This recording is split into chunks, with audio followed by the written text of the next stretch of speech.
आप देख रहे हैं भूतिया विला।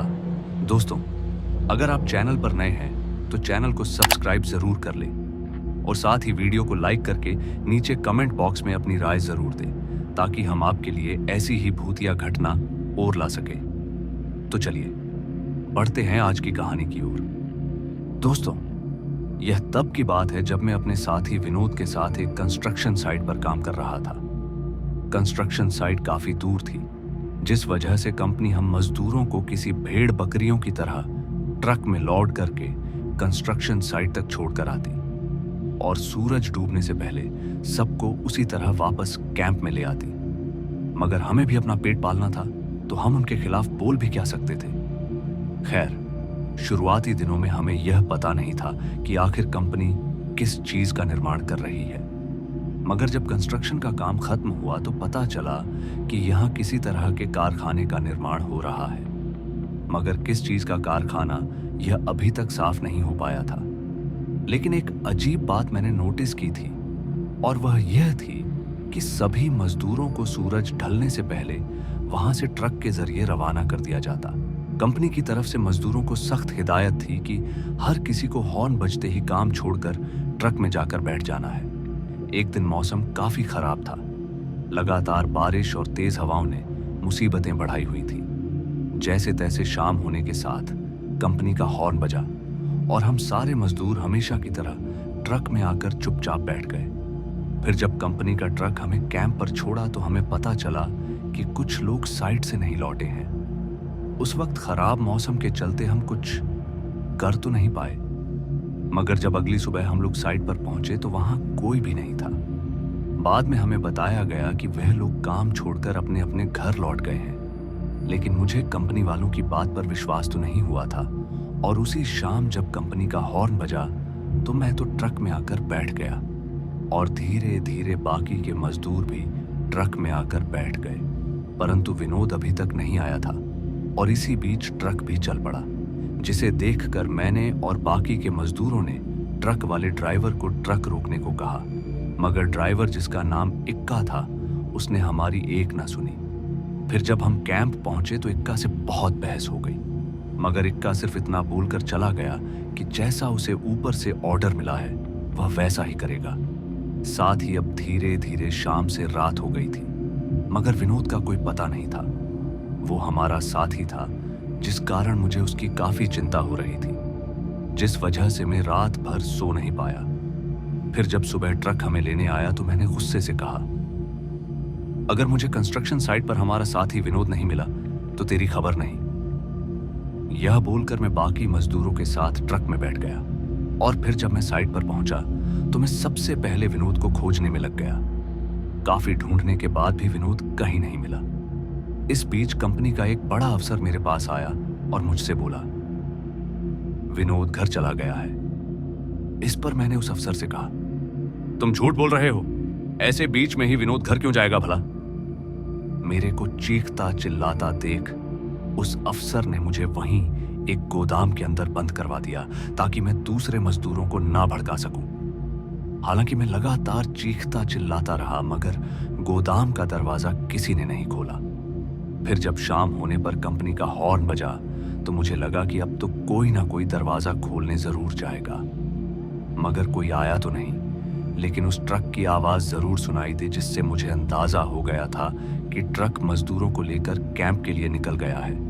ट्रक के जाते ही अब एक अजीब सी खामोशी फैल गई। मैं भी अब चीख चीख कर थक चुका था, लेकिन अब मैं भी शांत हो गया। फिर कुछ ही घंटों बाद सूरज भी ढल गया और चारों तरफ खामोशी के साथ साथ अंधेरा छा चुका था, और मैं अभी भी गोदाम के एक कोने में चुपचाप बैठा हुआ उस बड़े अफसर को गालियां दे रहा था, जिसने मुझे उस गोदाम में बंद करवाया था। अभी मैं उस अफसर को कोस ही रहा था कि तभी मुझे ऐसा लगा कि गोदाम के बाहर कोई है, क्योंकि मुझे कदमों की चाल साफ साफ सुनाई दे रही थी। इसलिए मैंने आवाज लगाई, लेकिन किसी ने जवाब नहीं दिया, जिस वजह से मैं गोदाम के दरवाजे पर जोर जोर से लात मारने लगा। मैंने अभी दरवाजे पर 2-3 लात मारी ही थी कि वह दरवाजा एकदम से खुल पड़ा। फिर जब मैं गोदाम से बाहर निकला तो बाहर कोई भी नजर नहीं आया, मगर अब मुझे लोगों के बोलने की आवाज सुनाई देने लगी थी, जो कि कंस्ट्रक्शन साइट के आखिरी हिस्से से आ रही थी। इसलिए मैं भी उसी तरफ चल पड़ा और मैं अभी उसी ओर बढ़ ही रहा था कि तभी पीछे से किसी ने मेरा नाम लेकर कहा, जितेंद्र, अभी मौका है, भाग जाओ। अपना नाम सुनते ही जब मैंने पीछे पलटकर देखा तो वहां पर कोई भी मौजूद नहीं था, पर उस आवाज से मुझे ऐसा लगा कि विनोद ने मुझे आवाज दी थी, जिस कारण मैं विनोद का नाम लेकर चिल्लाने लगा ताकि वह जहां कहीं भी हो मेरे पास आ जाए। पर मेरे लाख आवाज देने के बावजूद भी विनोद ना तो आया और ना ही उसने दोबारा आवाज दी। इसी बीच मेरा ध्यान फिर उन आवाजों की तरफ गया जो साइट के आखिरी हिस्से से आ रही थी। मैं वापस उसी तरह बढ़ ही रहा था कि तभी मुझे किसी बड़ी गाड़ी की आवाज सुनाई दी। फिर जब मैंने उस ओर देखा तो मैंने पाया कि कंपनी का ट्रक आ रहा है। इससे पहले मैं कुछ और सोच पाता कि इक्का ने ट्रक में से चिल्लाते हुए कहा, जल्दी बैठ जा, नहीं तो मर जाएगा।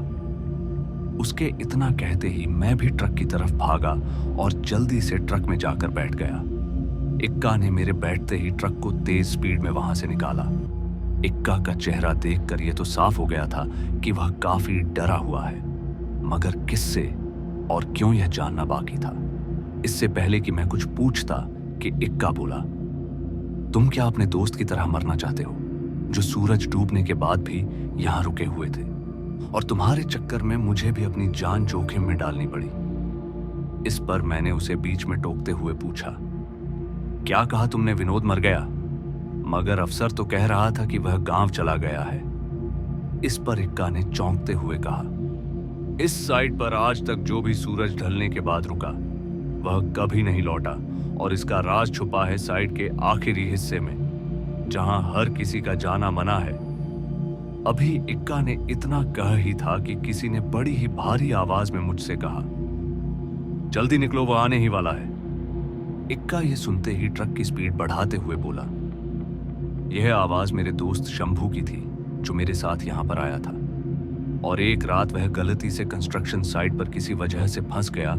उसके बाद से वह कभी नहीं लौटा, मगर मैं जब भी देर रात साइट के करीब से गुजरता हूं तो मुझे आवाज देता है, मगर सिर्फ एक ही बार। अब तक जो भी उसने मुझे बताया है उसके हिसाब से कंपनी के मालिक को साइट की जमीन के अंदर कुछ ऐसा मिला है जो बहुत ही कीमती है, और उसे ही पाने के लिए वह फैक्ट्री बनवा रहा है, ये जानते हुए कि वहां किसी अनजान शक्ति का वास है जो लोगों को अपने साथ ले जाती है। अभी इक्का डरी सहमी आवाज में यह सब बता ही रहा था कि तभी ट्रक एकदम से रुक गया। ट्रक के इस तरह रुकने से हम दोनों के पसीने छूटने लगे, और ना चाहते हुए भी हम दोनों को नीचे उतरना पड़ा। अभी हम दोनों नीचे उतरे ही थे कि फिर से एक आवाज आई, भागो यहां से। इक्का आवाज सुनते ही वहां से भागने लगा, और इक्का को भागता देख मैं भी उसके पीछे पीछे भाग ही रहा था कि तभी कोई अदृश्य शक्ति उसे घसीटते हुए कंस्ट्रक्शन साइट की तरफ ले जाने लगी, जिस वजह से इक्का लगातार चिल्लाए जा रहा था, मुझे छोड़ दो, मुझे छोड़ दो। और यह सब देखकर मेरा दिल और दिमाग बैठा जा रहा था, जिस कारण मैं अपना रास्ता बदलते हुए वहां से भागता रहा और किसी तरह कैंप पहुंचा। कैंप पहुंचते ही मैंने सारी बात वहां के मजदूरों को बता दी, मगर मेरी बात पर कुछ ही लोगों ने विश्वास किया, और हम लोग कैंप छोड़कर वहां से तुरंत ही निकल गए। कैंप छोड़ने के कई साल बाद जब मैं वहां से गुजर रहा था तो मुझे कुछ लोगों से पता चला कि वह कारखाना कभी बना ही नहीं। कारखाने के निर्माण में लगे सारे के सारे मजदूर अचानक गायब हो गए, और कंपनी के मालिक की भी रहस्यमय तरीके से मौत हो गई। मुझे आज तक यह तो पता नहीं चल पाया कि आखिर ऐसा क्या था जो लोगों को गायब कर रहा था, मगर इस बात की तसल्ली जरूर थी कि वक्त रहते मैंने कुछ लोगों की जान जरूर बचा ली थी। आज भी वह कंस्ट्रक्शन साइट वहीं मौजूद है, और कहते हैं कि वहां अजीब अजीब सी आवाजें गूंजती रहती हैं। खैर, मैंने दोबारा कभी वहां जाने की हिम्मत नहीं दिखाई, और मैं ना दिखा पाऊंगा। तो दोस्तों, आज की इस कहानी में बस इतना ही, और मैं आपका दोस्त जल्द मिलूंगा एक ऐसी ही और डरावनी कहानी के साथ। धन्यवाद।